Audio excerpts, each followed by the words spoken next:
Alright, so the next step makes total sense. Just go ahead and import media.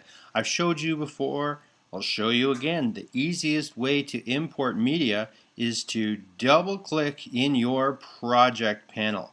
But a few people have gotten out of this view, so I thought maybe it's important that I show you this window panel because you can adjust your workspaces depending on the sort of process or point in your editing that you're doing.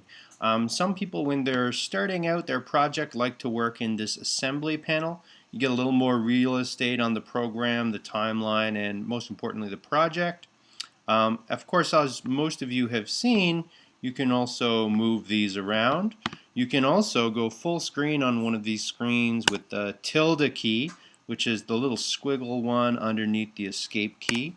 And that same key returns you to that. Of course, if I want to get back to what this workplace, this is my assembly workspace, if I want to get back to what that looked like before I started changing everything around, I can just go to Reset to Saved Layout. Now you also have these down here, depending on the view you're in, you're going to have this so you can very quickly switch to your editing view from there. And again, if while in your editing you move things around and you're like, oh, what have I done? You can always just go into workspaces and reset to saved layout, and there you have your basic editing template. And again, these things have reappeared. There is a titling window. There's an effects window, audio, and color for when you get into color correction. And these are all useful, of course, specifically designed for the task that you're working on. So let's just go to assembly and begin importing our media.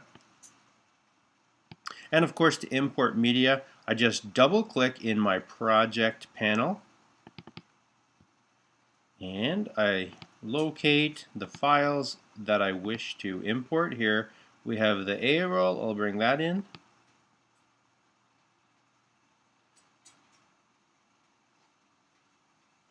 Now, I'm getting this error message because of all those extra files that were created by Photo Mechanic. That's fine. I don't actually need these. It's simply these file formats are not supported in Premiere Pro, and that's no big deal because I don't really need these files to edit anyway. So I click OK, and then same thing. Now I'm going to go ahead and bring in my B-roll, import, and that should come in just fine.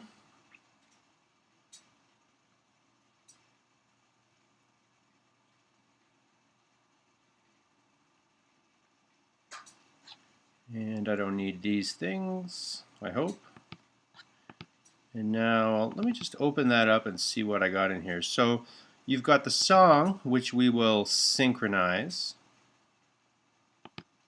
You've got a random, and this is just clips that I shot with the 300 f2.8 lens, so you get a really nice bokeh, nice soft background, and I had it on a fluid tripod head and I was playing around with some movement. Again, movement, if you have the right grip, the right tools for the job, it can be effective. And let's see, the last thing is my 5-shot, which I shot on my Sony camera, so it's going to have a different color look to it, and it's also going to have a different oh, you can ignore this 0001 MTS file. You probably don't want that. But anyway, so here is my 5-shot sequence, so you can use it or use the one that you shot. And of course, to view it, we'll just bring it up, see what I did. Let's see how I did. How steady am I?